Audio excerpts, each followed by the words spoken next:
Good afternoon from Sacred Space at Titania's Realm. So I know this is my second video today and it's just going to be a short one because I've had to process it a little bit. I had my, as I mentioned earlier in video number 1, I had my debrief today with my psychiatrist, and after that I left there and I went to the Camp Hill Antique Centre and had, lovely cake and coffee there, and bought some Art Deco door handles. Do you want to see them? I'll go and get them while we're at it.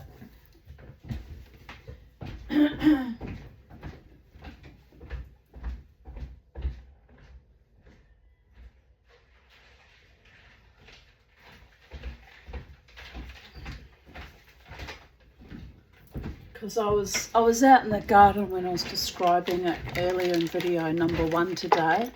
But anyway, I bought these to go on my living room door that leads into the hall.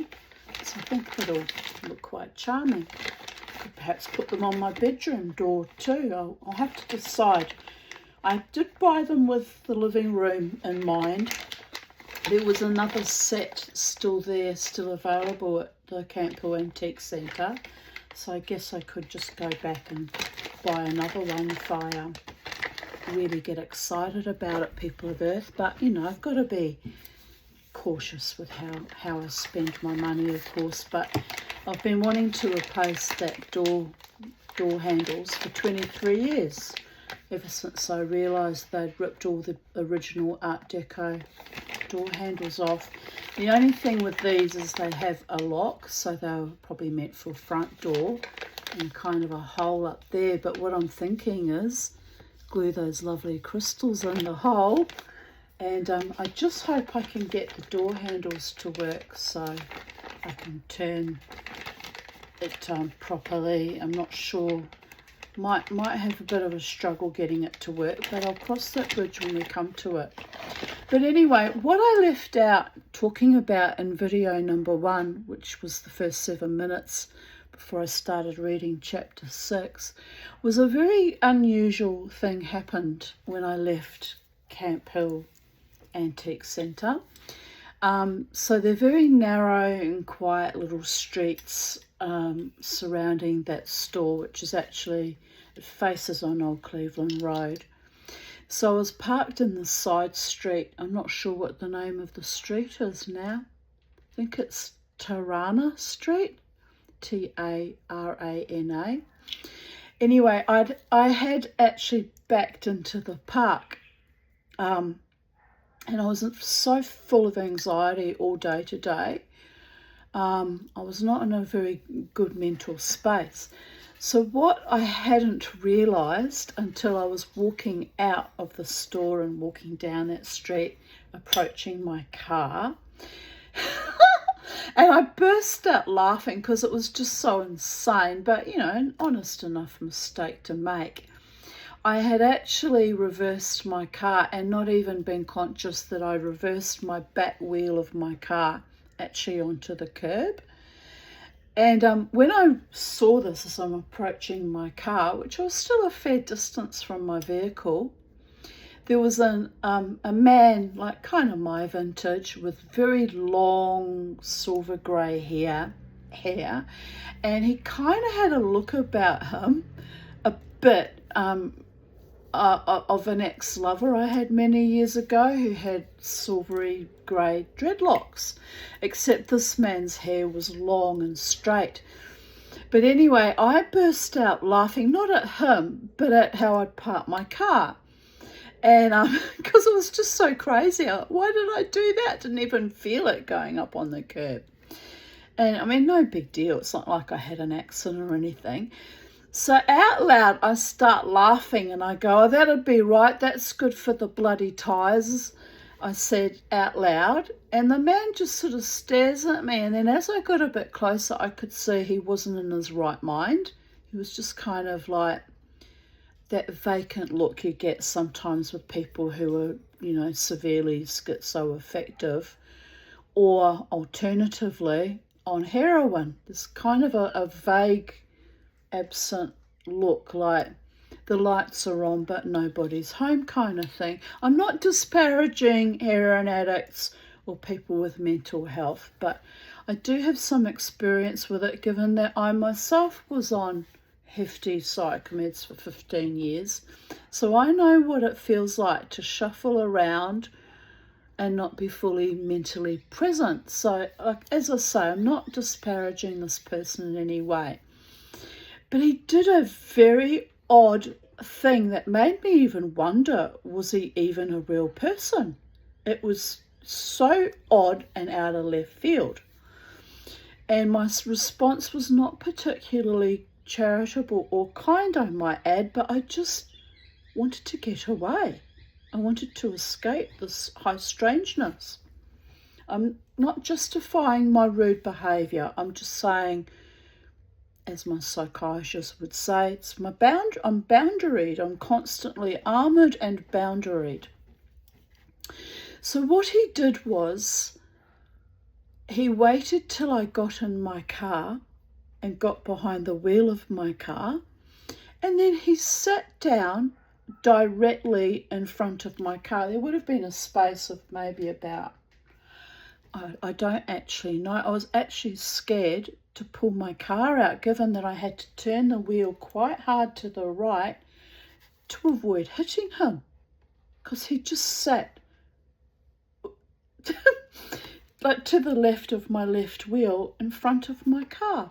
I thought, if you wanted to meet me, why didn't you say something before I got in the vehicle, like, hello, what were you laughing at? Maybe he thought I was laughing at him, but I wasn't. I was laughing at the crazy way I'd parked my bloody car. And he, if he'd looked back, would have seen that the wheel was up on the curb and that it was all a bit odd. And here I am with my shamanic mojo necklace, which, as I said, has, amped up the mojo quite astonishingly today. But I'm going to continue to wear it with pride and happiness, because I put a lot of work into it, and that's my tooth, and that's my Charlie's beak, and I've been wearing that on its own for a long time now, since I made it. But now, maybe with the tooth and all the pendants and all the energy I put into it, it just, I don't know, it kind of affected the multiverse, the wave function. It did something today. It was, my anxiety was through the roof, but I haven't been well for the last few days. And then today's encounters were a bit odd and out of left field. But the most odd and out of, not the encounter with my doctor, don't get me wrong, that was perfectly lovely and normal, how we react with each other, relate to each other, but the the high strangeness of that man sitting in front of my car, plonking himself down next to my left wheel.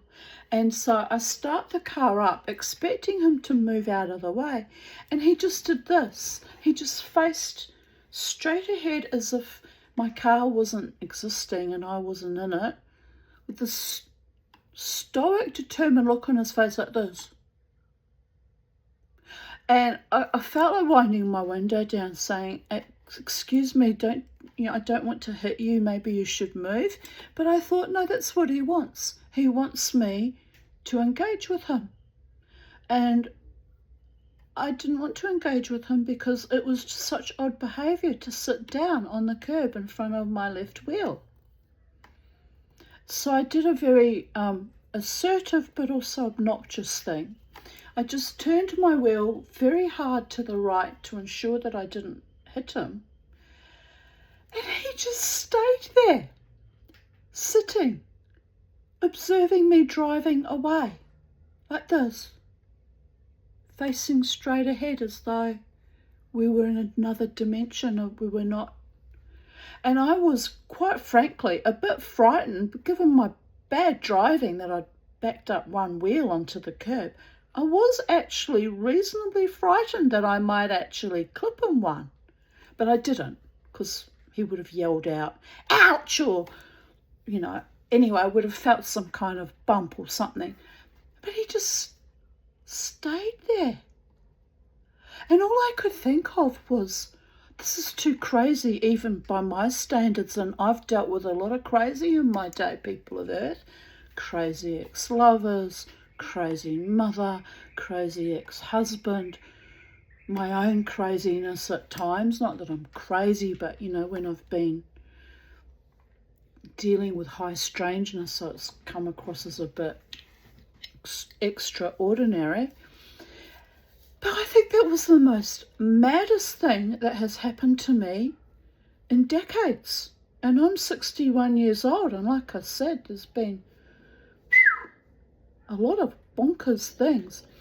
So I'm a bit worried. I'm making this video because I'm a bit worried that he's gone and made a police report, because he would have had my number plate and said something about me running into him.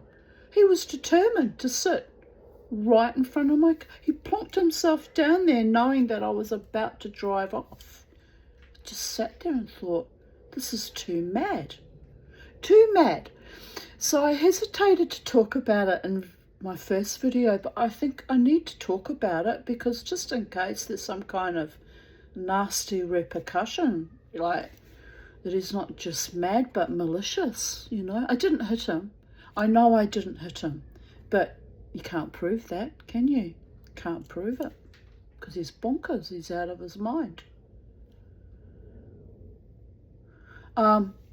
Anyway, so what I did was I just drove, you know, as far right to the right, so my wheels were turned so that I avoided him. But by the time I got to Carindale, parked my car there, and you know, did my characteristic Bodicea and stomped that I've always stomped like that into Optus. The next high strangeness thing was the customer representative asking me, did you leave us last to change your name? Yes, I said. Well, actually, you're second last, because I've got to go still to Buranda Housing, but I think I've covered all the bases. I said, it's been an almighty fight. I said, full-on battle with some companies. I said, it was almost like being tortured. They've made it so hard, and it was so unpleasant, and it's so unnecessary. It's just a change of name, and I've got all the, you know, the legitimate documentation. I'm not like being a shyster or a fraudster or anything. Just stared at me like this. This is the thing, nobody functions anymore in the real world.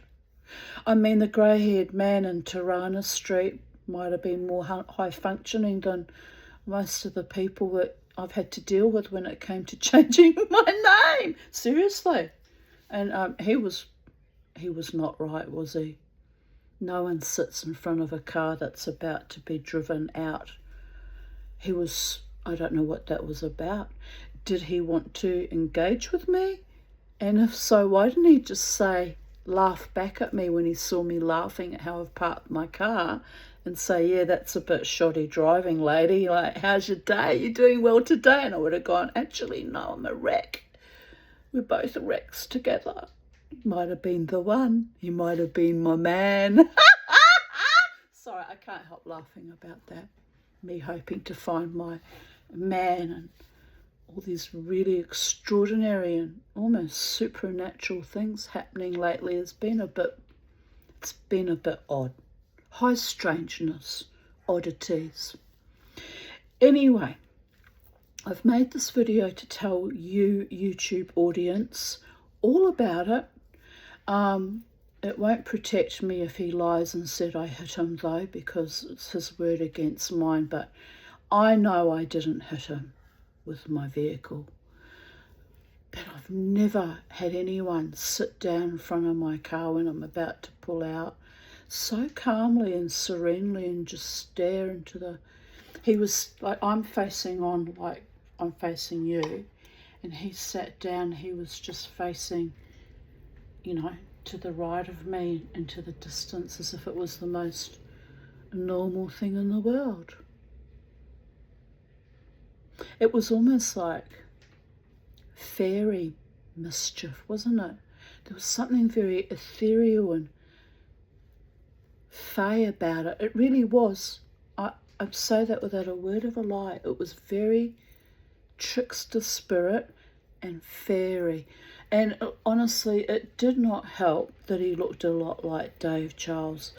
Although, to be fair, Dave at his worst, I'd seen him a few times, I guess, at his worst, turning up with his cousin drunk at the casino, leering at me, literally with that look. Very trickster spirit energy too. But at least he was most of the time lucid. Like, don't think he would have ever sat down in front of a female he doesn't know car and just plonk his ass down and just stay there even as she was driving off. So it occurred to me that maybe I was obnoxious and I should have got out of my car, walked around to him and said, do you think that's a good place to sit when I'm about to drive off? And be the mummity and be hyper protective like I normally am of people. But I thought, it's just such an odd behaviour that I didn't feel safe to even do that, be protective and shamanic and say, you right, mate? Are you all right? Are you all there? Because clearly he wasn't all there. And to be fair, neither was I. I've not been all there today. I've not been all there. I even invited that lady that I met in the Optus, for a cup of tea. And she thought I wasn't all there and ran away from me. So you see, swings and roundabouts, round and round and round it goes, going nowhere. Who knows? So I had to think about it. I've had to think about it this afternoon. The high strangeness of today. It was intense and quite exponential actually. But my name's changed, except not reflected by the Optus app either, and I haven't bothered to check AGL. I just don't want to be traumatised anymore today. It's enough already, it really is. So there is that.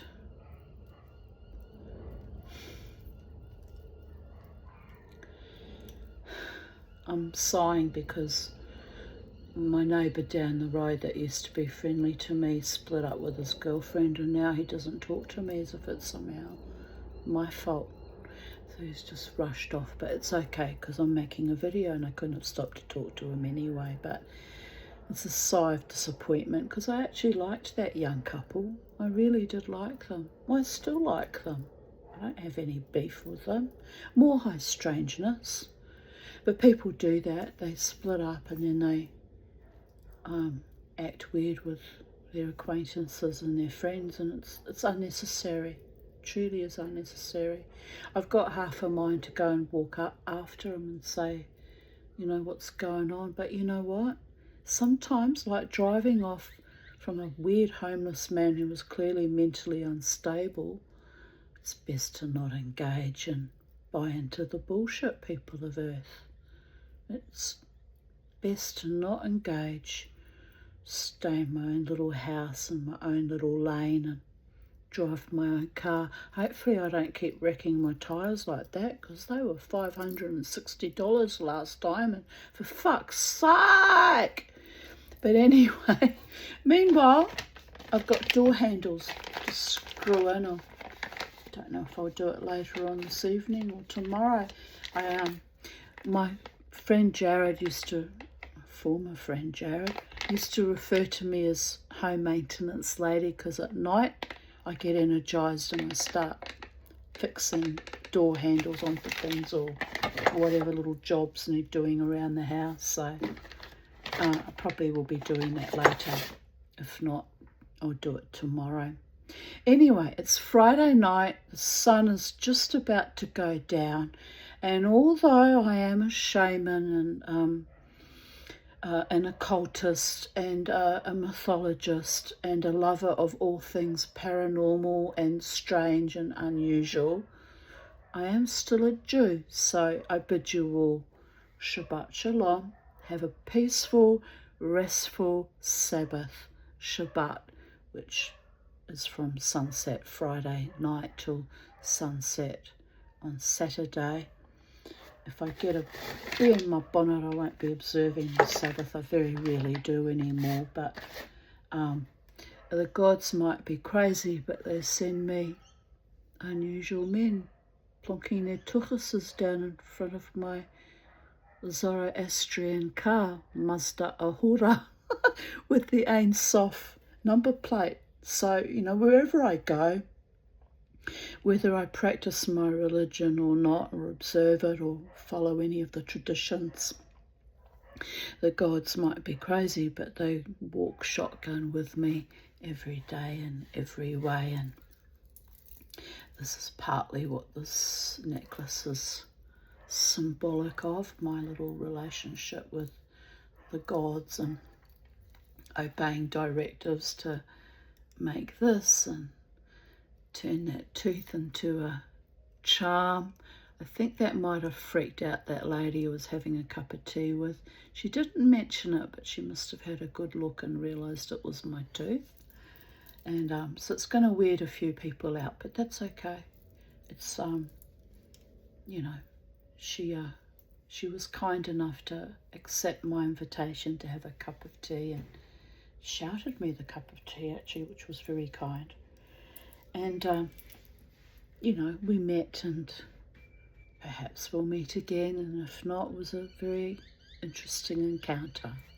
As I said earlier, she talked a lot about being descended from Scottish aristocracy, so I thought, lovely. So the Scots energy is with me, the Celtic, Icenian, Boadicеan energy is with me, but of course, babies. So on that note, I bid you good evening, Shabbat Shalom, stay safe out there in our very bizarre, highly strange world, and drive carefully.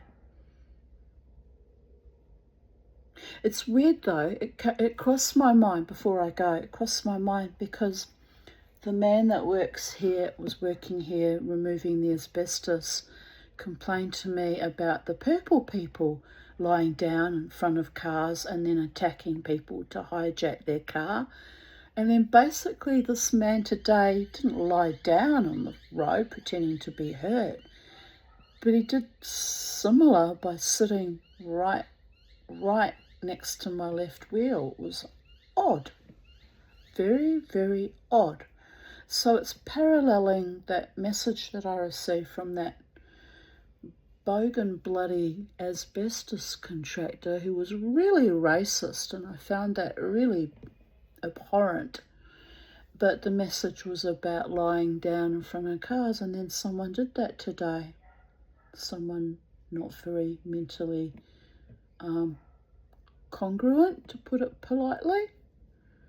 So things go in threes, people of Earth. I'll have to stay awake and aware to the fact that someone else might try to jump out in front of my car, and it's a worry.